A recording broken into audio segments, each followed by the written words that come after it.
Okay, 1 Peter chapter 5, we're going to look at verses 6 to 7, but we're going to read verse 5 just to remind ourselves of our bearings where we are. Humble yourselves, therefore, under God's might. In the same way, you who are younger, submit yourselves to your elders. All of you, clothe yourself with humility towards one another, because God opposes the proud, but shows favour to the humble. Humble yourselves, therefore, under God's mighty hand, that he may lift you up in due time. Cast all your anxiety on him, because he cares for you. Well, there's a couple of times in my life when the thing I was most worried about and conscious that I didn't want to happen, happened. You'll know something of this yourself, I'm sure. The diagnosis that you'd feared is given. A relationship is broken and you can't imagine it being fixed. The loss of a job or financial situation, the death of a loved one. It just can sometimes feel like everything's falling apart. What do you do in those times? How do you process life? How do you think and talk about God in those times? What happens if this sort of dreaded disaster and pain is because of your faith in Jesus? Imagine in northern Nigeria right now, when Boko Haram show up in church. It'd be a terrifying situation. It's because of their faith in God. And closer to home, we think of Kate Forbes, like we were just praying about there, going from being kind of one of the UK's kind of leading rising political stars to being ripped to shreds and unfairly represented in front pages across the country, even by colleagues and friends and the vicious Twitterati. The career that she dreamed of and seemed to be doing so well in suddenly is hanging by a thread. All because she won't deny what her Saviour says about when life begins and about sex. What should she do? How should she think about God at a time like this? I wonder, how should we think about God and talk to God as we think about living in a country like that? You know, we're part of a country that is antagonistic, big style, to the things that our Lord says. And it's really important to think about how we respond to these difficult things, because wrong thoughts and words always lead to wrong actions, don't they? That's how we work. And if we are Christians and we're going to respond well to an increasingly antagonistic culture and all the pains and ups and downs that we have in life, we need to be able to understand and process these things with God. If you're not yet a Christian, I reckon you probably recognise how important it is to process these pains and worries of life well as well. You would recognise that. So much of the helpful things that are talked about by psychologists and mental health professionals are about trying to get our thinking in the right way. And I guess what I hope you would see today is that we were made to know God. And therefore, in pain and worry, as in everything, true, healthy flourishing is found in relationship with Him. And the brilliant news is that He's up for that, for each one of us, if we would put our trust in Jesus. Well, we're doing all this in this series we've been doing in the book of 1 Peter. It's a letter written by the Apostle Peter to a group of churches in what's in modern-day northern Turkey. And he's kind of coming into land, and he's sort of circling round and repeating some of the themes he's been talking about in the book and reinforcing them. And a big central burden to this letter is the idea that Christians will suffer in life and suffer for being Christians. And he wants them to persevere and with God, keep following them and lovingly do good in that. Chapter 4 verse 19 would be a great sort of summary of what he's kind of driving at. So then, those who suffer according to God's will should commit themselves to their faithful Creator, trust God, and continue to do good.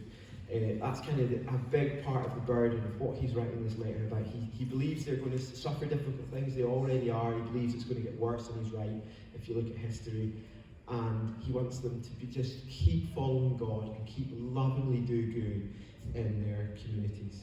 And the bit we've reached, notice verse 5 there, it was talking about being this sort of loving community in the church, and talked about showing humility towards the leadership in the church, showing humility towards each other. And it led him to do this quote from the Old Testament that's both exciting and scary.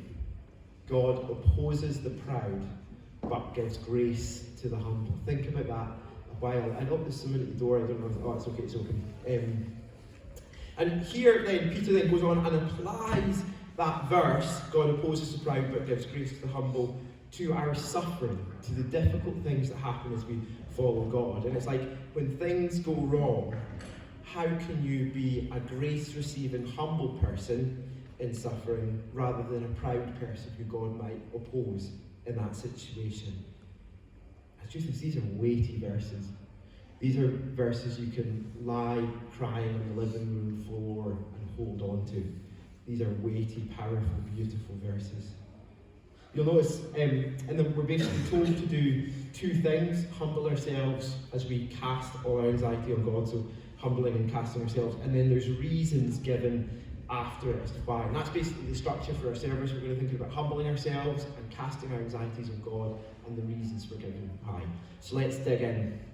So, in pain and persecution, we must humble ourselves under God. When pain and difficulty comes, we naturally want to fix it, don't we? Which can be fine. You know, you go to the doctor and get the treatment. You say sorry. You do whatever you need to do to kind of fix the situation. That can be fine. But sometimes that desire to fix things can lead us to turn away from God to fix things. Like, I need this thing is so difficult that the only way I can fix it is to do what God says I wouldn't do. God in his wisdom has allowed this thing that I do not like in my life, and if I need to, I'm just going to turn away from him to fix it. What would that look like? Sometimes it can just be making like an idol of something that's kind of morally neutral. So kind of like, I so want to be seen as beautiful and fit and all this, make this idol of exercise or something like that. That can be a way that we do it, or of kind of things and stuff. These things are going to make me happy, or popularity with certain people, and that becomes the thing that we're kind of grabbing for. And it means that actually we turn away from God to pursue these things because we pursue them. We're grabbing at them to fix our problems. Other times what we can do is we can compromise to do things that God says we must not do to fix our problems. So rather than humbly accepting our situation that God has given us, we think, no, I'm going to fix this. So Kate Forbes could have done that easily, couldn't she? She could have just compromised and said, oh, I believe whatever the culture wants me to see, couldn't she? Sometimes it can be like you're lonely and there's a relationship which would dishonour the Lord, and fix that loneliness. And I guess it would be unhumbling to just do your own thing, turn away from him to get that. Sometimes we can try to fix these things with anger.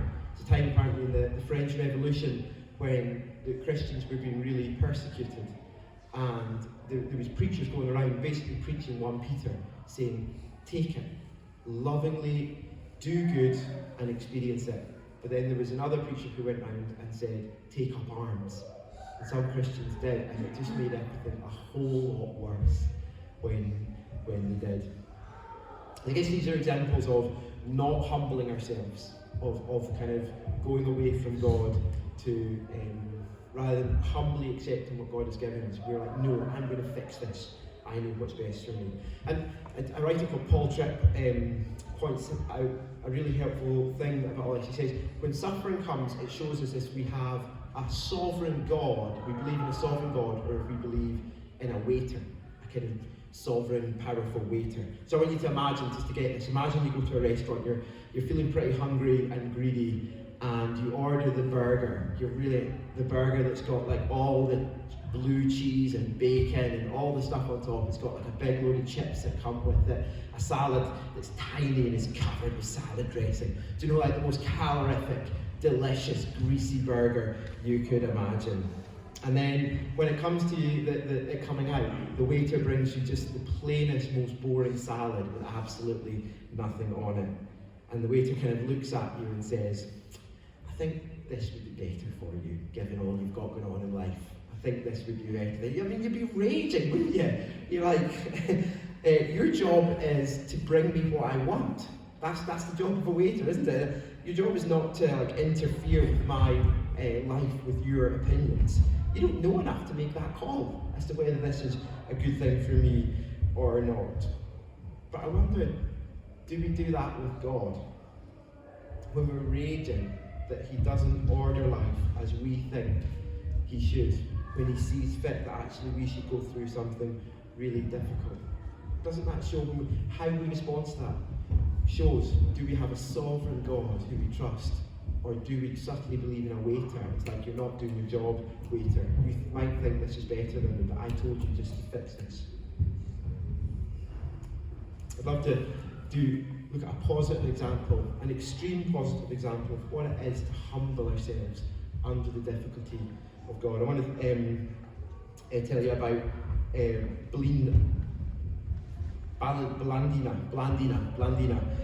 She was a young slave girl in the 2nd century. She's like younger than Iona, maybe like just a bit older than Heidi. You're talking like a young teenage girl. And she was really slight and weak and kind of very gentle. And there was a great persecution of Christians. Christians' views were out of step with the culture then, and therefore when she was captured, the church were really worried about her. She was so young and she seemed so weak and gentle. They were sure that she would turn away from Jesus in the face of it all. And yet she was tortured. And all she would say is, I am a Christian and would do no wrong. And the torturing didn't work, so they took her to the Colosseum to see Christians being ripped to shreds by wild animals. And she said, I am a Christian and we do no wrong. They tied her up in the Colosseum so she could be ripped to shreds by animals. She said, I am a Christian and we do no wrong. Perhaps because of some miracle of God, or because of her frailness, the animals didn't eat her. 3 days she was brought out. 3 days, I am a Christian and we do no wrong. And then they scourged her, which is a really severe whipping. I am a Christian and we do no wrong. She would not recant. Eventually they put her on like a piping hot rack. I am a Christian and we do no wrong. And in the end they just had to give up and just murder her, just kill her. And she meekly accepted what following her Lord meant, rather than doing the really easy thing it would have meant to fix it. She humbled herself under the hand of God in suffering. Why? Why is it good for her? Why is it good for you to embrace pain for your Lord when you could turn away from him and fix it? Well, the second thing we hear is because of the hand of God, the mighty hand of God. When pain and persecution come, we can feel so powerless, don't we? Like Kate Forbes just being ripped to shreds by these powerful journalists, just kind of with their pens and their typewriters, just absolutely ripping into her. When you think of northern Nigeria and Boko Haram, the Christians just seem so weak and powerless against this kind of military thing. The government aren't doing anything to protect them. Sometimes in us, it's just this nasty neighbour who's just so abusive, or some person in your life that's just awful. It can just feel so powerless, or a medical condition that you just can't fix, and it just feels so powerless. This sort of thing can make us angry and scared. It's not fair. I don't deserve this difficulty. You hear this so much with Christians in our culture just now, talking about just how inconsistent and unfair our so-called secular, tolerant society is. It's just not fair, and we feel so frustrated by it. But we have to remember that one of the reasons these difficult things are happening to us is that God has allowed it. God has done it. God has brought this difficulty into your life on purpose. You're under his mighty hand. His hand is mighty. You can't have difficulty that he has not allowed.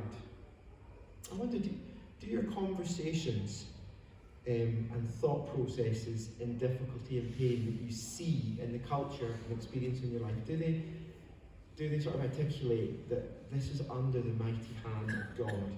Would someone pick that up?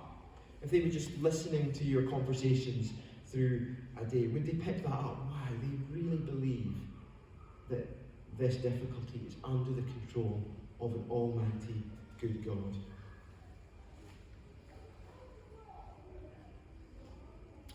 But wait, you probably recognise that phrase, the mighty hand of God, because it's used lots in the Old Testament of the Bible. And the mighty hand of God always comes to save Christians, also not Christians, God's people. With a mighty hand and outstretched arm, God comes to save his people. And here we've got God's mighty hand pushing his people down. What is going on? Well, God pushes people down because we're under his hand, because he will one day raise us up.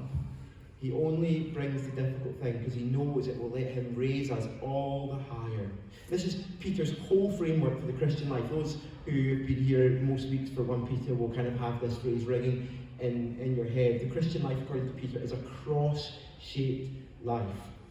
A life that follows Jesus, picks up our cross, involves honouring God, following him, doing what is good, even in suffering. And as we do that, God works to save others and will one day raise us up to share with the glory of Jesus. Remember those beautiful verses from chapter 1, verse 6. Now for a little while you have suffered grief in all kinds of trials.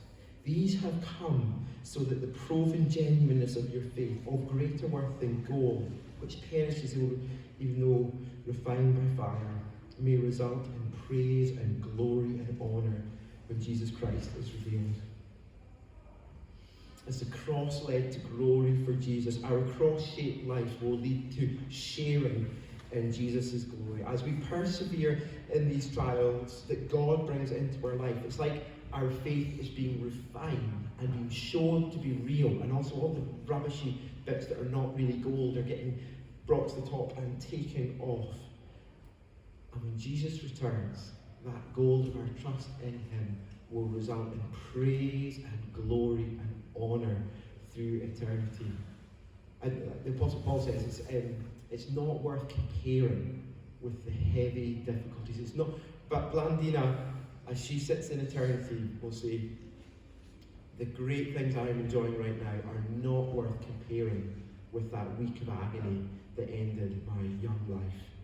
She will say that strongly and with great joy, because God only brings difficult things through his mighty hand with the plan of raising us up to glory with Jesus.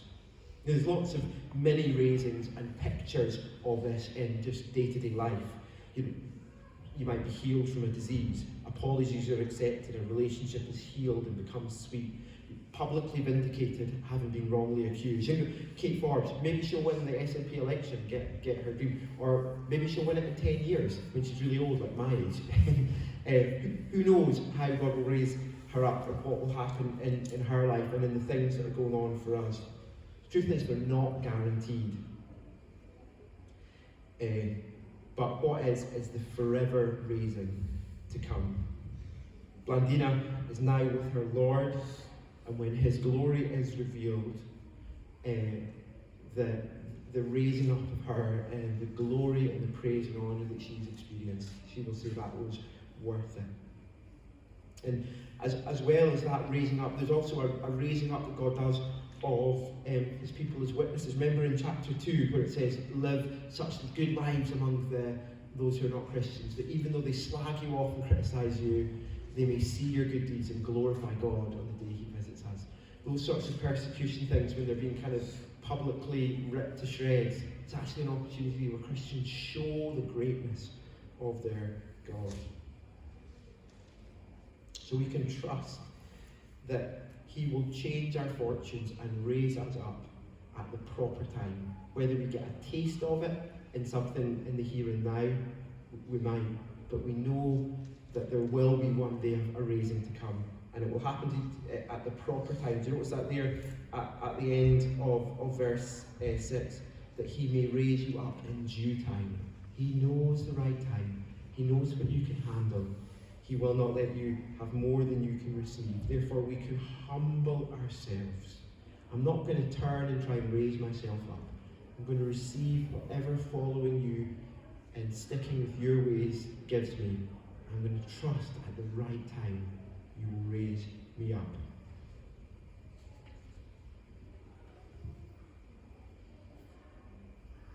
Now, While verse 6 is brilliant and beautiful and hope-giving, it's not complete. It can leave us thinking of God a bit like Andre Agassi's dad. Apparently Andre Agassi's dad was just like a brutal coach. His son was amazing at tennis, so he would make him hit thousands of tennis balls every single day in the blistering Phoenix heat. And so much so that he actually came to hate the game that he was so talented at, and just had a really super unpleasant childhood. You could say that it's for Andre Agassi's good, given he became the best tennis player in the world, or whatever, but there's an uncaring coldness to the way his father acted there, isn't there? Is God like that? Are we supposed to just be these big picture stoics? What about our agonies? What about our worries, our tears, our pain in the pain and the persecution of life? That's why verse 7 is so beautiful and so vital to hold on to and remember. Let's jump into that now. We can, when pain and persecution comes, we can humble ourselves under God, and as we're doing that, we're casting our worries on Him.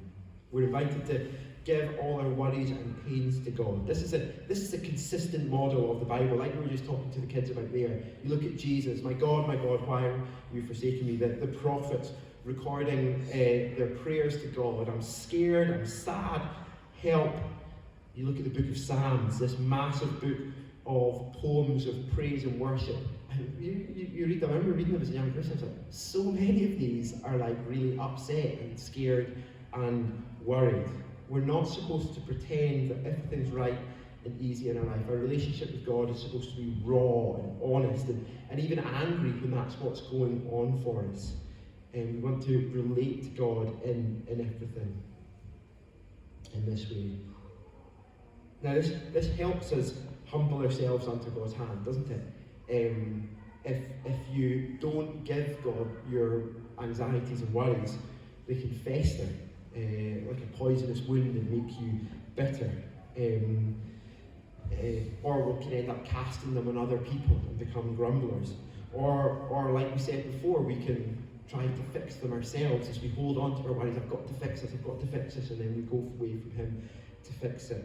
So we need to cast our anxieties on God if we're going to humble ourselves. But actually, casting your anxieties on God is an example of being humble before Him.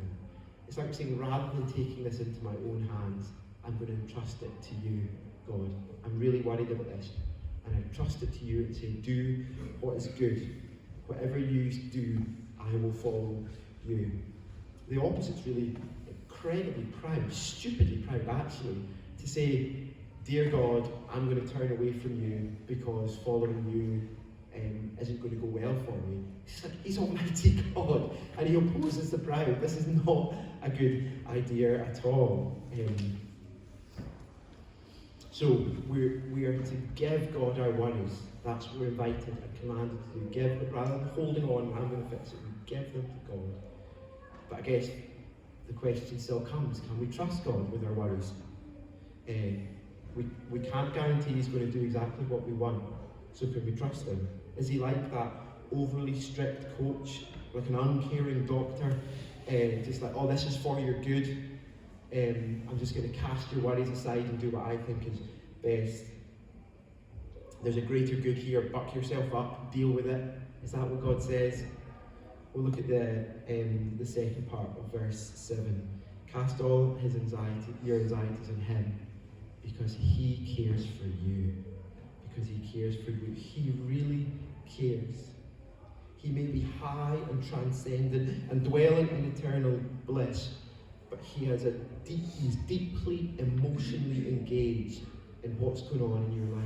Do you know that? He is deeply emotionally engaged in what's going on in your life. In Psalm 56 it talks about you've treasured up my tears in a jar and made a record of them.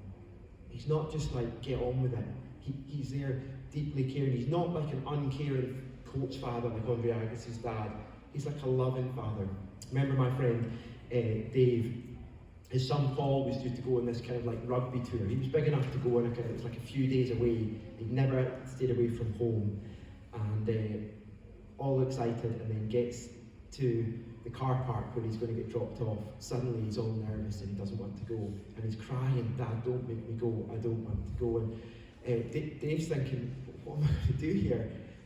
Because if I say, you can't, don't worry, you're scared, don't go, then he's going to miss out on a great sort of experience with his peers and with his rugby team. He's going to let the team down, but he's also just going to let fear be the boss in his life, isn't he? Just whenever something difficult comes, Paul would just run away from it and hide.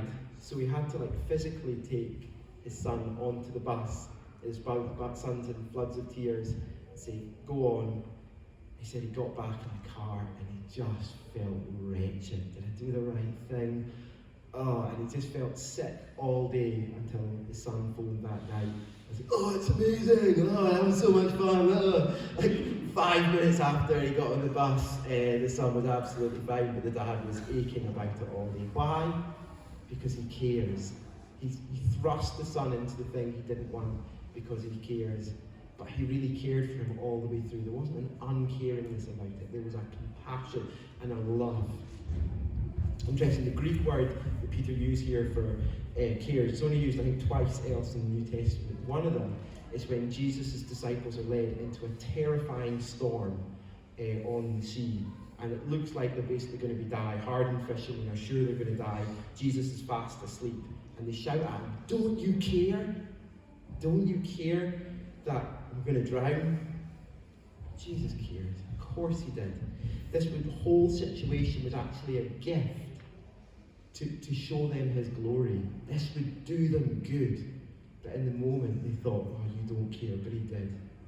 But you know the other place where this verse is used, this word is used, is in John chapter 10. Jesus pictures God's people as sheep. And he contrasts himself, the good shepherd, with a hired hand. He says the hired hand doesn't care for the sheep. If a wolf comes or something, if danger comes, a hired hand just runs away and lets the wolf have a go at the sheep. But Jesus says, "I am the good shepherd, the perfect shepherd, who lays down his life for the sheep." That's how much the Lord Jesus cares. That's how much our God cares for us.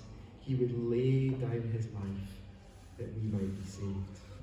And you know, this is the ultimate reason why you can trust God and care for, trust God in his care when his mighty hand brings great suffering in your life. He cares so much that he gave his only son for you.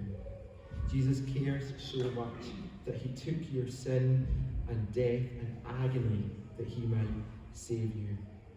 You may not know what good can come of a particular pain in your life. You may not know how long it will last or how you can keep going. But you can know that he is almighty and that he cares. He cares enough to give his all for you. So he must have a good reason planned if you would allow this difficult thing in your life. Before you can trust him and follow him and keep just honouring him and doing good wherever he has put you under his mighty hand. You can trust that mighty hand is one that is mighty and one that cares for you. I wonder what that looks like for each of us today. For some it might mean humbling ourselves to receive his offer of salvation, entrusting our whole life to him by becoming a Christian, turning from seeking good in what we think is good to a life seeking good in what he says, and a life seeking good in him. We trust him for salvation and for everything. For others it might be there's a particular pain or temptation or pressure in your life right now.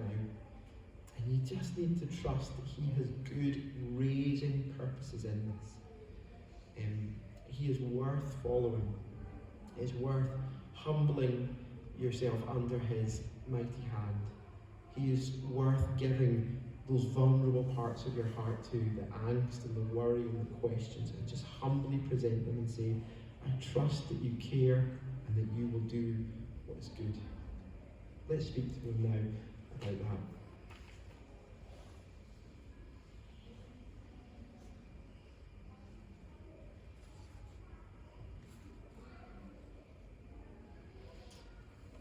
Father in heaven, you know the secret agonies this passage brings up in each one of us. The questions, the regret, the worry, the frustration, the sleepless nights, the hopelessness. We so often don't know what you're doing and why things are so hard. But we ask today that we will know that you are good. Father, please give us a spiritual power in our hearts to grasp your love, that we would know you definitely care. We pray that you would therefore lead us in giving you our vulnerabilities and our pains, giving you them all, and knowing that you will do good and that you have good raising up purposes in mind.